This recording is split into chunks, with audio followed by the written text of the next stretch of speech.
Live from Tampa Bay streaming news leader, this is ABC Action News, taking action for you. Right now at 5, getting help for you tonight. We are there as storm victims file insurance claims and get help right on the spot. Plus, the 1-2 punch. We're in Oldsmar where people are recovering from more flooding 1 week after Hurricane Helene. And it was just days away from being fully restored after Hurricane Idalia, when Helene surged, then swept in. Tonight, My Warriors Place says it is now back to square one. But we are going to start off here tonight with the thousands of people now needing help after Hurricane Helene. Good evening and welcome to ABC Action News at 5. I'm Paul Legrone. And I'm Wendy Ryan. Thanks for joining us. Lauren has the night off. In just the past week, more than 84,000 insurance claims have been filed, totaling nearly $1 billion in insured losses. And we know filing a claim isn't easy, especially when you've lost everything. ABC Action News anchor Nadine Yanez today taking us inside the state's insurance recovery village that is now open in Clearwater, where nearly 30 insurance companies are ready to write checks. Florida's most accurate and chief meteorologist Dennis Phillips joining us right now on this Friday night, tracking some rain right now. We are, yeah. We've got a big concert across the street. Morgan Wallen is tonight, and there's been some very, very heavy rain over the last hour or two. I will tell you that the heaviest rain stacking up today has been a little bit earlier than what we had yesterday. So I think that means some of these heaviest rains will be long gone by about 6:30 or 7 o'clock. Where last night, some areas had over 6 inches of rain in northern and central Pinellas County. So you can still see the rain out there. Two main areas, one across southwestern Pasco from around Newport Richey down toward Clearwater. And again, this is all moving west, and there's not a lot back behind it right now. So that's a good thing for concert goers. Still some heavier rain, western Manatee County and Sarasota. Again, that is also moving west. So we are not going to see the totals tonight that we had yesterday, but we're still going to be dodging some raindrops for another couple of hours. And then by tomorrow morning, I actually think we start to dry out nicely, and Saturday turns out to be a pretty decent day.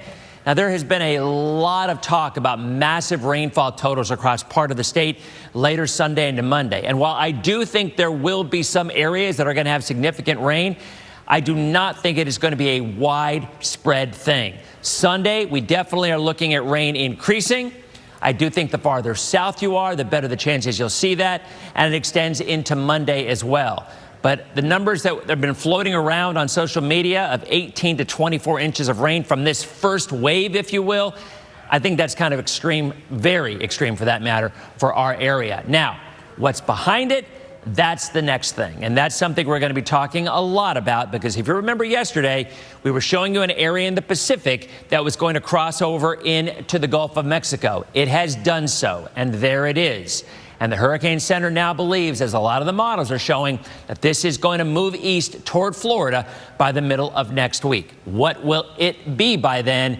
A lot of questions there, and we'll talk about that coming up in a couple of minutes. All right, Dennis, thank you. Well, with the higher rain chances this weekend, Sarasota County is stepping up to help you prepare. Sandbag locations are open until 7 o'clock tonight at Ed Smith Stadium, Twin Lakes Park, and South County Fleet Services. We move next here to Pinellas County in the city of Oldsmar, dealing with the 1-2 punch in just the past week. Many in that community are still struggling to get back on their feet after Hurricane Helene. And then last night's heavy rain leading to even more flooding there. ABC Action News reporter Mary O'Connell today listening to business owners who spent their day today cleaning up. And times like these after a storm are tough for a lot of folks, but it also gives us a chance to come together and really show our humanity. So join us here tonight at 8 o'clock for a special primetime report. We're going to highlight the shining voices in our community who have been helping our neighbors after Hurricane Helene. The Pinellas County Sheriff's Office is investigating the death of an inmate at the county jail. Detectives say around 6:45 Thursday, 41-year-old Troy Dorsey was found unresponsive in his cell. Dorsey was facing drug charges and resisting an officer. Detectives say his death does not appear suspicious. Port Tampa Bay reopened today after the International Longshoremen's Association reached a tentative deal through mid-January. The combined strike at ports across the country threatened to cost the U.S. economy about $4 billion per day and cause major supply chain issues. A surprisingly strong job report out today from the Labor Department. New numbers for September showing an estimated 245,000 jobs were added last month. That's 100,000 more than analysts had expected and much higher than the jobs report in August. The report also finding the unemployment rate dropped to 4.1%. Still to come tonight at 5, they were almost finished rebuilding after Hurricane Idalia, then Helene struck. Tonight we're visiting the local group helping local heroes that has to rebuild all over again. But first, the manatee stranded in a lake and today's rescue mission.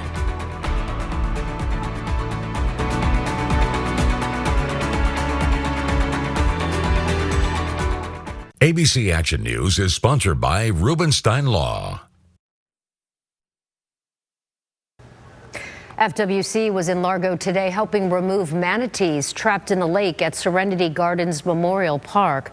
Serenity Funeral Home and Memorial Garden says this is the second time in a year manatees have been trapped at their park because of storm surge. We continue our Hurricane Helene after the storm coverage in Ruskin, where so many places experience flooding, including My Warrior's Place. Yeah, we've told you about this place before. It's a quiet retreat for veterans, service members, Gold Star families, and law enforcement. ABC Action News anchor Lauren St. Germain went out there this week and shares the voice of the founder, who is now rebuilding for a second time. And My Warrior's Place is holding a hurricane relief fundraiser to help them repair the damage. It is going to be at the Elks Lodge in Ruskin on October 19th. We've posted a link with more information on our website, abcactionnews.com.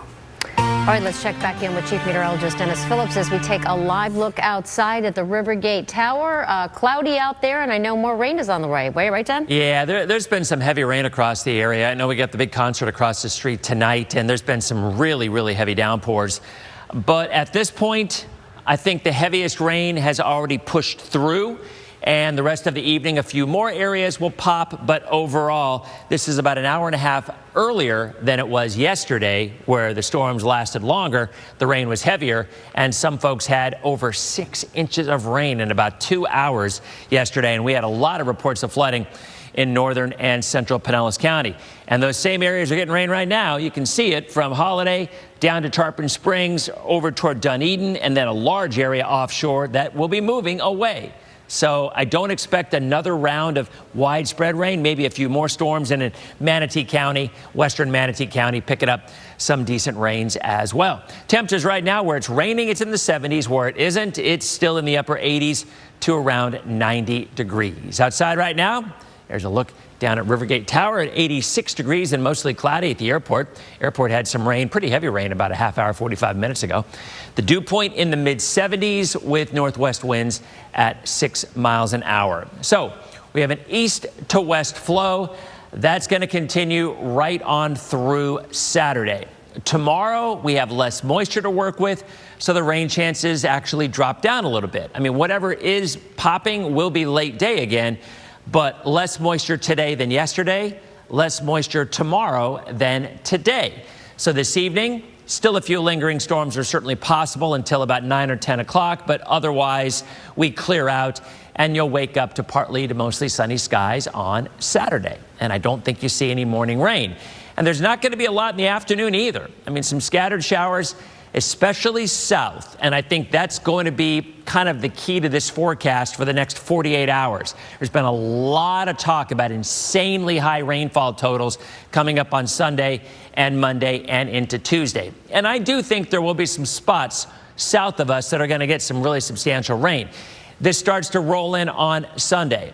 But what we're looking at is periods of rain, heavy at times, and they'll go off and on through the day. But notice the heavier, the more widespread coverage is across our southern counties, and even more so down around southwest Florida and down into the Keys, because that's where that blob of moisture we've been talking about is coming in from. I do think there will be some more coming in on Monday, but I still think more of the potentially heavy stuff will be, again, as you see, down to the south. So it is possible, Sarasota County, Manatee County, you could see several inches of rain through Monday and even lingering into Tuesday. But I'm sure you may have heard or seen, if you haven't been on social media, maybe you haven't, but remember yesterday we were talking about that area of that former tropical depression in the Pacific moving over. Well, the big blob of moisture is why you see all this rain. This is for the next week, by the way. This is from the Weather Prediction Center, giving rainfall totals of 2 to 5, and in some cases, the orange even more than that. But the GFS was going crazy, saying 18 to 20 inches of rain over a 3-day period. I just don't think that is how this is going to play out. But what we're more concerned about at this point is that second area that we were talking about yesterday. And by the way, I'll have a complete update tonight on Dennis Phillips Live. We'll kind of go over all of it. But what was across the Pacific, that energy is now reforming in the Western Gulf. And that was expected. But the question is, how much impact will it have on our area? Models right now, a lot of them, are showing this turns into a named storm and impacts the west coast of Florida, anywhere from Tampa to Naples sometime on Wednesday into Thursday. That's kind of the spread. So absolutely, there could be a tropical storm, potentially even a hurricane by the middle of next week. Where it's going to go, it's just way too early to tell. Way too early to tell. But I'm just throwing it out there that you need to think in the back of your mind, all right, Wednesday or Thursday of next week, we could be dealing with another storm. As the models get a better grasp on this, and I think they will by tomorrow and Sunday, we'll have a much better idea of where exactly this is going to go. There's a 7-day, again, rain chances tomorrow, kind of low, really not a bad day at all. Sunday, they bump up significantly, especially south. And then Wednesday and Thursday, obviously all depends on if and when that system develops. Action News at 5 continues after this.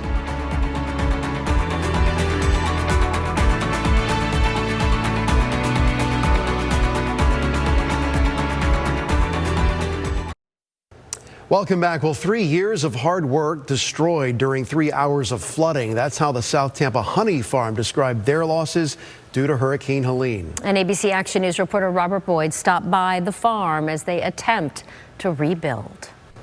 It's the same story for so many folks, rebuilding yet again after another storm. It's a lot of sweat equity. Yes, but our hearts go out to you, and like she said, they'll be back. They'll be back. All right, ABC Action News at 5:30 is next. Paul, what are you guys working on? A lot to get to here tonight. We're hearing more stories of people searching through the rubble after the storm. Why one Pasco County woman is feeling lucky after her home flooded. We'll explain that. Plus, rules around FEMA, the challenges homeowners are now facing while applying for federal help, and the money battle in D.C. in the wake of the hurricane. Our Capitol reporter, For Saunders, joining me live next to break down the debate over FEMA funding. All new at 5:30. ABC Action News is sponsored by Handyman Roofing, serving Tampa Bay since 1978. Right now at 5:30, the long road of cleanup and the red line for help. You try not to cry when you wake up, and you just keep on moving. You try not to show the tears. Tonight, 1 week after Helene's storm surge devastated the Bay Area, we're learning of the limits homeowners face when applying for federal help. FEMA's finances the growing push for Florida lawmakers to return to D.C. to give FEMA more money. Plus, we're tracking the tropics, a wet forecast, and could another system be brewing? Chief Meteorologist Dennis Phillips is here with what you need to know. And a story of hope and love. The family who lost nearly everything, and how their community is stepping in. Stepping in and stepping up in a big way. We'll get to that soon. Welcome in, everyone, here to ABC Action News at 5:30. I'm Paul LeGrone. Those stories and more in a few moments. But first, here's what's happening right now on this Friday night. Port Tampa Bay reopening today after the International Longshoremen's Association reached that tentative deal overnight. It's going to go through mid-January. The combined strike at ports across the country threatened to cost the U.S. economy about $4 billion per day and cause major supply chain issues. But again, they've got a deal at least through January 15th. Morgan Wallen's rescheduled concert at Raymond James Stadium is taking place tonight. If you're heading over there or you need a drive around the stadium, well, prepare for extra traffic. Wallen's original concert this summer was canceled when the country star got sick. And cleanup continues on Treasure Island tonight. The city sharing this video online showing crews removing all that sand along West Gulf Boulevard and Sunset Beach. The city says the beach needs to be cleaned of all the debris, and the sand needs to be screened before it can be replaced on the beach again. As we move next here tonight to our cover story and the challenges that many homeowners continue to face after Helene. It's something called the FEMA 50-50 rule. And tonight, in-depth reporter Michael Paluska explains how this regulation limits how much people can spend to repair their homes. And if they go over, they might have to tear it all down and rebuild. You know, it's hard to see that, Dennis, and a lot of people faced with these difficult decisions in the wake of this hurricane, and it really brings it home. I mean, literally, people are having to make these decisions about whether they're going to stay or go or rebuild. It just seems impossible right now for a lot of people, but you just got to, as the woman said, you know, you just get up in the morning and you do the best you can. Plow forward. It's unimaginable to think that we could be seeing something else in the middle of next week, and it's something I don't even want to talk about, but look, I mean, it's my job. I got to, and there is pretty good chance of development in the Gulf. We talked about it yesterday, and that second area is going to approach Florida next Wednesday. The big question is, what is it going to be when it gets here? Any possibility still exists. Of course, if you go on social media, you're almost always going to see worst case scenario, because that's what people love to post. So that is not a reasonable expectation. Is it possible? Sure it is. Anything's possible.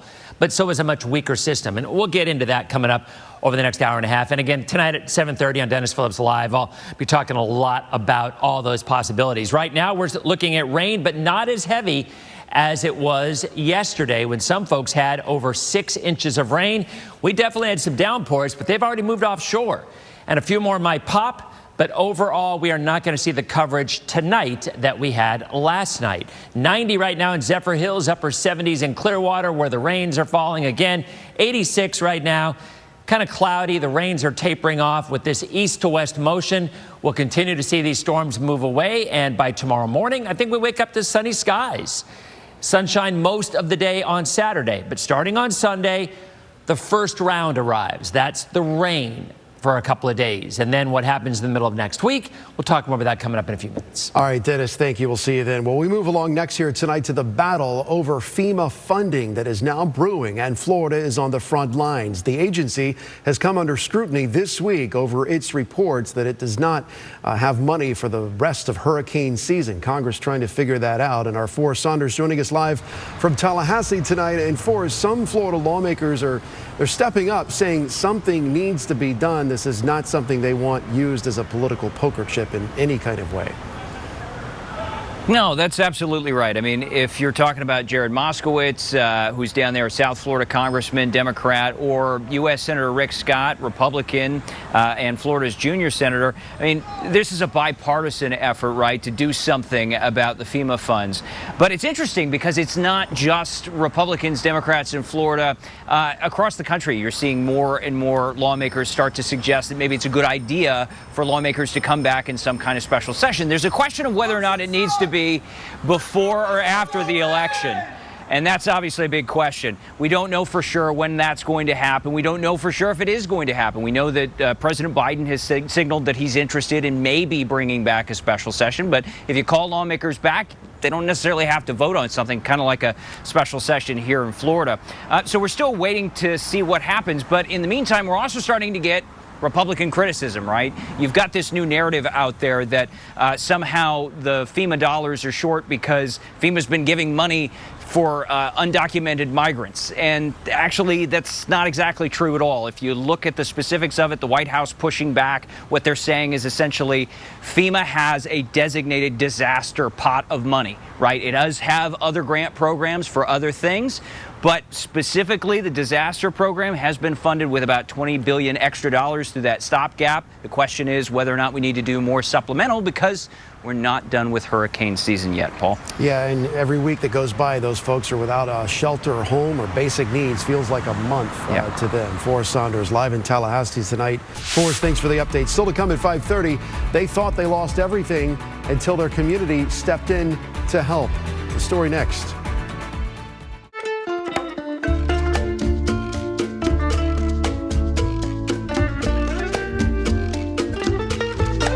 Hispanic Heritage Month is sponsored by Solaire Cosmetic Plastic Surgery.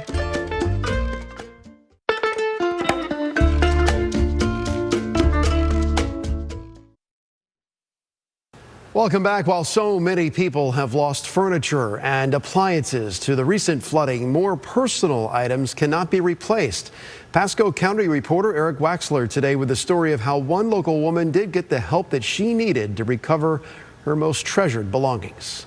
You see scenes like that everywhere, and people are just waiting to clear all that debris. And what they don't need is more rain on top of that, with the debris still out on those streets right now. Yeah, I was just talking to Greg, and we were talking about people who are now putting up drywall, and making the repairs. It's too early. It could be too early, right? Because we conceivably could have another storm middle of next week. Yeah. I mean, it's just one of those things. You just kind of hang on the best you can and try to get through it. And it is by no means set in stone. Look, if you go on social media, look on Facebook, you're absolutely convinced we're going to get a massive hurricane coming in the middle of next week. I mean, by the way, looking outside over the concert going on across the street, hopefully they don't get any more rain. But, it drives me crazy because you always see worst case scenarios over and over again. And look, we all know what worst case scenarios are. Sometimes they happen, sometimes they don't. But I'd like to think that we're giving you, Greg and Jason and Shay and myself, giving you a little more realistic expectation. We knew Helene was going to be bad. We told you. We knew that surge was going to be an issue. But anybody who's coming out there and saying, well, this is what's going to happen in the middle of next week, it's just premature. Look, I do believe we are going to have a named system impact the west coast of Florida middle of next week, Wednesday or Thursday. How strong it is just too early to tell. It could be easily a depression, a tropical storm, and yes, it could be a hurricane. Do we think it's going to have the time and the energy to do what happened with Helene? We don't. So we'll just kind of take it day by day. And if you're like, what in the heck is he talking about? All right, we'll get to that in a second. But it's been all over the place, and you'll see a lot more of it from now until Wednesday. And this is the second part. Remember yesterday we talked about the first part, which was all that rain coming in. And we're going to get some of it, but not nearly the extent that I think a lot of other sources have been talking about. There's some rain continuing across the area this evening. Coverage, most of the heavy stuff has actually moved offshore now. We'll see a few more come on through, but overall, I think we're going to look at more of a drier evening and a drier overnight. By the way, today we broke another record high. The previous record was 92. We hit 93. This is the third straight day we've either tied or broke a record high. So we're in October, and we're getting weather that's more like August. And that means as well, with all of these thunderstorms, with this east to west flow. So after these clear out later on tonight, we'll clear out for tomorrow. And coverage tomorrow is only going to be about 20%. So, and I'm going to throw this out here. A lot of people this weekend have plans on putting out their Halloween decorations or outside decorations. I don't think I'm going to do it. I think I got to wait until the middle of next week, because there is the chance we're going to see some wind out of this next system coming in Wednesday or Thursday. So, I'm sharing everything and being as transparent as we can. But overall, the direct impacts is just too early to tell. But, the 12-foot skeletons and all the other stuff out there, they're expensive. You don't want to have them go down. So my suggestion is get a better idea of what's happening with this next system. It's starting to feel like 2004 is what it's starting to feel like. But get a better idea with what's happening with this potential next system before you go out and put a lot of time and effort and money into decorating outside this weekend. All right, so looking again Sunday, we're going to get some heavy rain at times. I think the heavier will be to the south.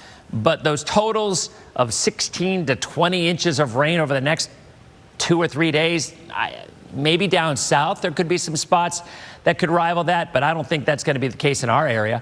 But there will be rain, and it will be heavy at times on Sunday and Monday.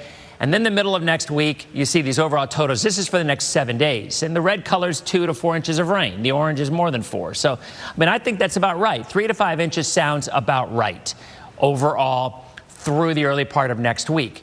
Now, right there, that's the area we've been talking about. It was in the Pacific. It has crossed over, and the Hurricane Center now is showing a track toward Florida. That's all we got. The middle of next week, we will see what is actually out there as it approaches. There's a 7-day rain chances, obviously higher Sunday and Monday than tomorrow. And then by the middle of next week, a complete update. A lot of time to talk about it tonight at 7:30 on DPL. Action News at 5:30 continues after this. ABC Action Weather cameras are sponsored by Culpeper Curland. The 7-day forecast is sponsored by Blue Sky Roofing. When you need to stay dry, call Blue Sky. Welcome back. Service on the clock and off the clock. Rafael Pisano is always giving back to his community. As we honor Hispanic Heritage Month, ABC Action News reporter Jada Williams is spotlighting his contributions to his country and his city. Still ahead here on ABC Action News at 6 tonight, amplifying hope after Hurricane Helene. The new mission in Clearwater to get people back on their feet. Plus this. In the wake of Hurricane Helene, we're fielding tons of calls about price gouging, but is it gouging or just sticker shock? We break it down next. Closed captioning is sponsored by Dimmitt Automotive Group, serving Florida's Gulf Coast for over 100 years.